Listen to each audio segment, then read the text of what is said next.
Halo semuanya, selamat pagi, salam sehat, salam SFD. Nah, hari ini kita bertemu lagi di pertemuan kedua sosiologi. Ibu harapkan kalian semua dalam keadaan sehat-sehat saja. Terima kasih. Baiklah, adapun tujuan pembelajaran kita pada hari ini adalah setelah mengikuti kegiatan pembelajaran, siswa dapat yang pertama mampu memahami pokok kajian dan objek kajian sosiologi dalam melihat gejala sosial dengan energik dan penuh sukacita dalam pembelajaran. Yang kedua, menalar mengenai pokok kajian dan objek kajian sosiologi dengan akal sehat dan sepenuh hati melihat gejala sosial dalam masyarakat. Nah, kita langsung saja ke topik pembelajaran kita, yaitu mengenai objek kajian sosiologi. Nah, di sini ada salah satu istilah gregariousness yang memang sangat terkenal di sosiologi, di mana gregariousness itu sendiri adalah keinginan bersama dengan orang lain. Maksudnya keinginan bersama dengan orang lain ini bagaimana? Hampir sama dengan manusia itu disebut sebagai makhluk sosial. Contoh, kita membutuhkan bantuan dari orang lain. Kita tidak bisa hidup sendiri. Bahkan di dalam interaksi, individu dengan individu, individu dengan kelompok, bahkan kelompok dengan kelompok, harus ada hubungan timbal balik. Nah, apa sebenarnya yang menjadi dasar dari gregariousness ini? Yang menjadi dasar dari gregariousness ini sendiri adalah yang pertama, adanya keinginan ataupun hasrat untuk hidup dengan orang lain. Yang kedua, adanya keinginan untuk meneruskan keturunan. Yang ketiga, adanya keinginan untuk saling berinteraksi, membutuhkan orang lain. Contoh kita pribadi, kita tidak bisa hidup sendiri. Pastinya ada perasaan bahwa kita membutuhkan bantuan orang lain di dalam menjalani kehidupan kita. Itulah yang disebut dengan gregariousness. Nah, berikutnya ada beberapa pokok kajian menurut para sosiolog.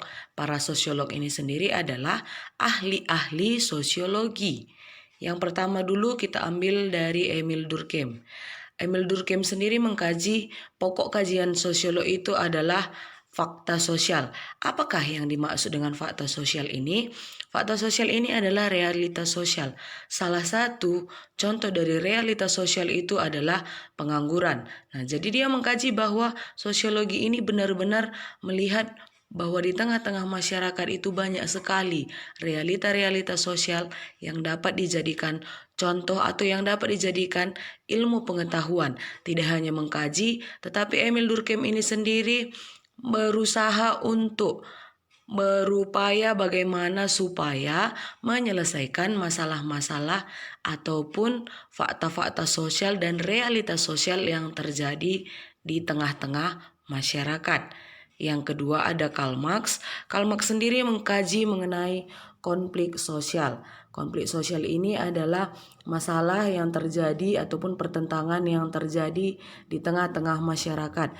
Khususnya kalau misalnya Karl Marx ini dia mengkaji mengenai masyarakat industrialisme, ya. Jadi di situ ada pertentangan antara kaum borjuis dan kaum proletar atau istilahnya kelas atas dan kelas bawah, di mana kaum borjuis ini sendiri adalah para kaum elit yang memiliki modal yang banyak, yang memiliki perusahaan.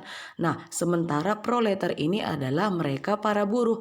Jadi terjadi konflik antara para kapitalis dengan kaum buruh. Itulah yang dikaji oleh Karl Marx.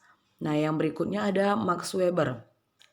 Max Weber sendiri mengkaji mengenai rasionalitas dan tindakan sosial. Dia menganggap bahwa segala sesuatu yang dilakukan masyarakat yang berdampak pada orang lain itulah yang disebut sebagai tindakan sosial. Nah, jadi maksudnya rasionalitas dalam tindakan sosial ini bagaimana? Ya kan? Banyak kita temukan misalnya seperti yang terjadi di tengah-tengah masyarakat atau bahkan banyak juga yang dialami oleh siswa-siswi pada saat sekarang ini. Yang paling banyak terjadi itu misalnya adanya tawuran para pelajar. Nah, jadi dia melihat bahwa tindakan sosial itu berpengaruh atau memberikan dampak kepada orang lain. Nah, jadi dampak yang ditimbulkan itu sudah pasti dampak yang negatif. Jadi itu adalah objek kajian dari Max Weber. Tindakan sosial yang mempengaruhi.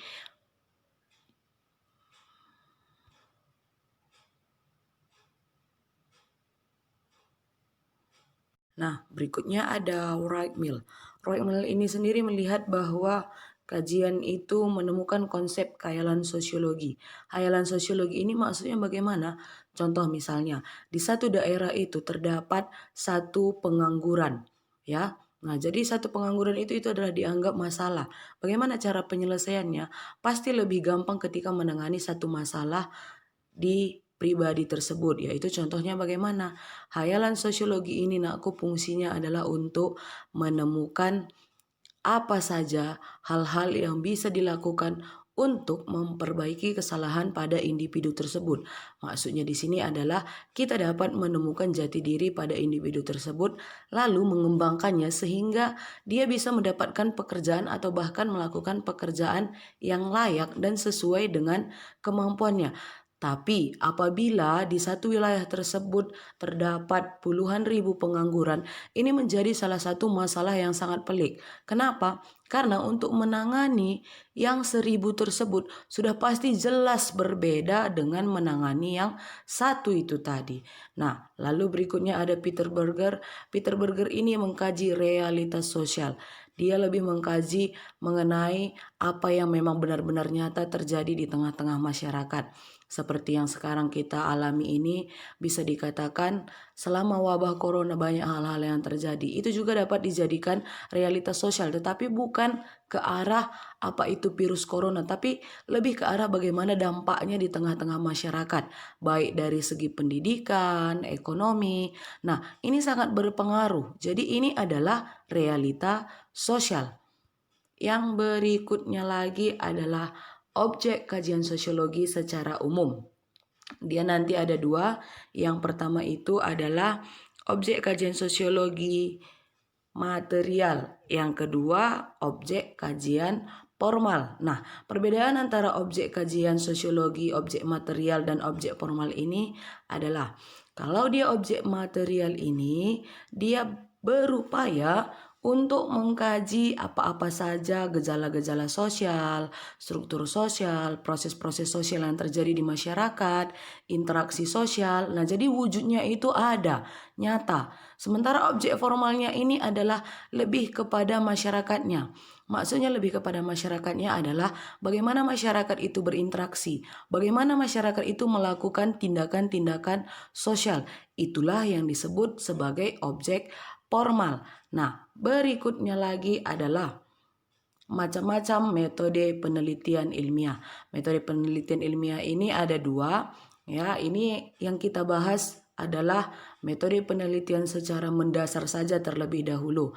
Karena untuk lebih mendalamnya nanti itu akan kita pelajari di semester 2. Nah, yang pertama ada metode penelitian kualitatif.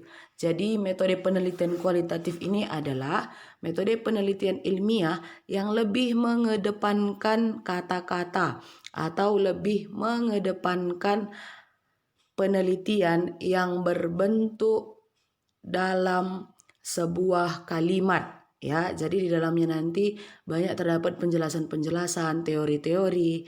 Ya, yang kedua itu adalah metode penelitian kuantitatif. Jadi kalau metode penelitian kuantitatif ini nakku, dia menggunakan statistika.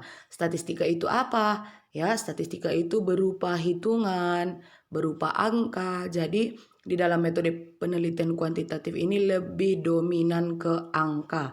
Jadi ini adalah dua metode penelitian secara dasar. Nah, jadi Ibu harap dengan mempelajari objek kajian ini tadi, kita semakin mampu membedakan apa yang menjadi objek kajian material dan apa yang menjadi objek kajian formal. Jadi ingat sekali lagi nakku, objek material itu berupa gejala sosial, interaksi sosial, struktur sosial, bahkan proses yang terjadi di masyarakat. Nah, sementara objek formal itu adalah masyarakat sendiri yang mengalami perubahan sosial, mengalami interaksi sosial, itulah yang disebut sebagai objek formal dari sosiologi. Nah, jadi sekian penjelasan Ibu untuk pertemuan kedua kali ini.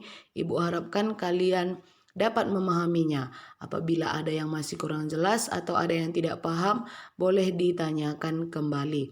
Sekian, tetap jaga kesehatan, tetap semangat. Salam SFD, terima kasih.